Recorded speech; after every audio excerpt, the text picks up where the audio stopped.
Welcome once again, dear friends, to another edition of Fresh Bread. This is Reverend Phil Anderson of Oakland United Methodist Church in Kansas Avenue United Methodist Church. It's now Thursday, February 18th, 2021. We're now on the second day of Lent. So I hope that Ash Wednesday was a meaningful day for you, as I pray it was for me as well, that we didn't get all caught up in the busyness of the day or all of the things that needed to be done. Once again, I'm recording these a little bit early, so I'm actually speaking to you on Saturday morning, February the 6th, 2021. I like to get up early on Saturdays like I do most days. A lot of times get up without an alarm clock, thank God, and today I got up at 3:45, about my normal time to wake up, and came downstairs here, made a pot of coffee, and it's just a relaxing time to spend with you and to be with the Lord here as we just sort of think about the goodness of God here today, just kind of making this a week of reflection. You know, we were talking yesterday about Ash Wednesday. The ashes that the day gets its name from have a real significance to us. Now, whether we actually grasp it or not is up to us. Again, there's nothing wrong with the symbols. It's how do we use them? Do we really make them meaningful to ourselves? If so, then that's a great thing. I was telling you yesterday how sometimes I have grown up in churches where there was not a lot of emphasis on some of the symbols and some of the traditions in churches that have been established over the many years. Certainly Ash Wednesday, one of them. They're very much a part, Ash Wednesday services, that is, very much a part of churches in the Catholic tradition and many of the Protestant traditions as well. We could go right down the list for a lot of churches that do observe Ash Wednesday.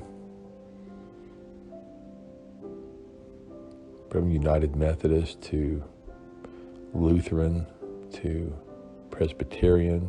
Some of the Baptist churches do as well. Episcopal churches. Christian churches.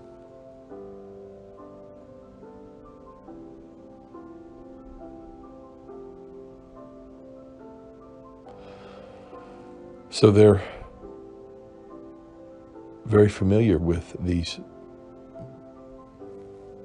rituals or these traditions. Other churches really downplay it, or they don't even observe it at all, which I don't think is a bad thing either. I don't think it's really a huge deal one way or the other, honestly.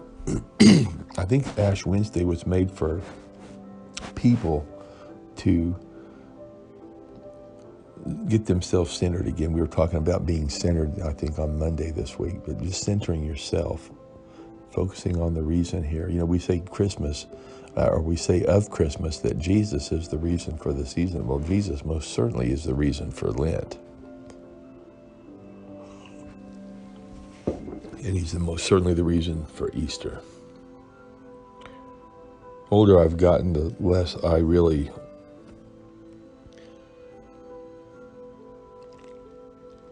gravitate toward any secular version of a holiday. Now, Christmas, I don't mind looking at the lights. I enjoy the festive music, the decorations are great. People seem to be in a lighter mood. But behind it all, there must be the realization that this is all about Jesus Christ, and we just can't get away from that. And I believe sometimes even some of the traditions themselves that we celebrate, especially those that are more secular in nature, can actually draw us away from Christ. They can minimize the reality of Jesus Christ in our lives if we're not careful. I don't mean not to have a good time, to enjoy the festive aspects of the different holiday seasons at all. But Again, as I've gotten older, it's just so important, I believe, for all of us to keep Christ at the center. Focus on Him, whatever it is we're doing.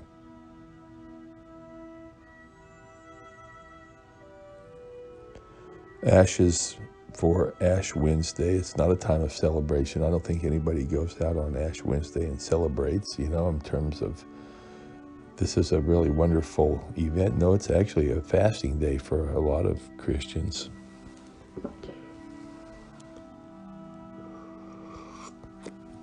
You see, the ashes that we use for Ash Wednesday traditionally come from the palm branches from the year before of Palm Sunday.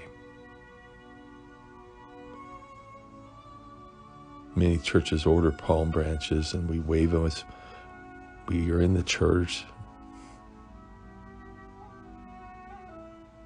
remembering that day of the triumphal entry of Jesus into Jerusalem. Yet I think it's pretty appropriate, those same palm fronds, those palm branches are stored up a lot of times in a plastic bag. Then shortly before Lent, they're placed in a container and burned in this where we get our ashes.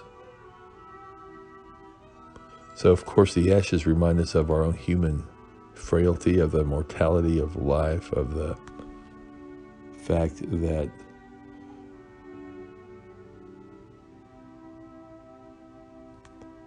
God created us from dust.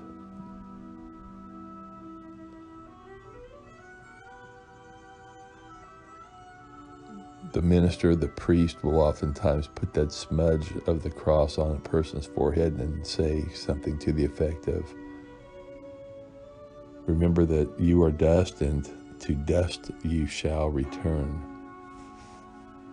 Not something most of us want to hear.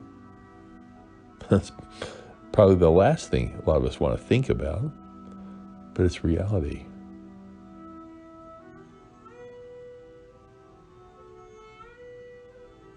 And I think we have to live with that awareness.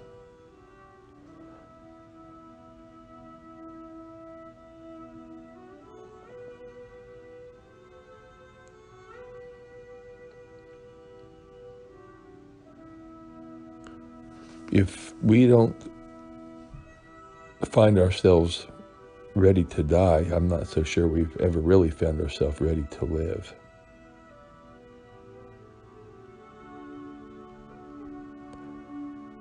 Because we know if we're truly ready to die, if we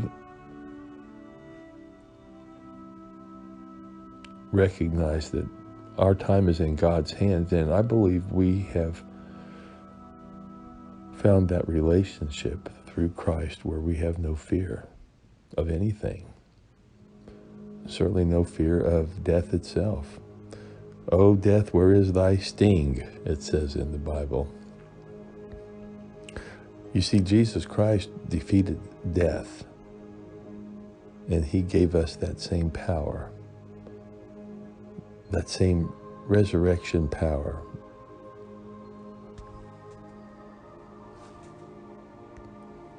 So that we too can overcome death. So that those ashes on our forehead, while they symbolize our own human weakness and our own eventual date with destiny, unless the Lord Jesus would come back in the meantime, we don't have to fear death, because Jesus Christ in us gives us the hope for life eternal, that our life will never end. We will live forever. And we will be with Jesus Christ forever because of the great gift He gave us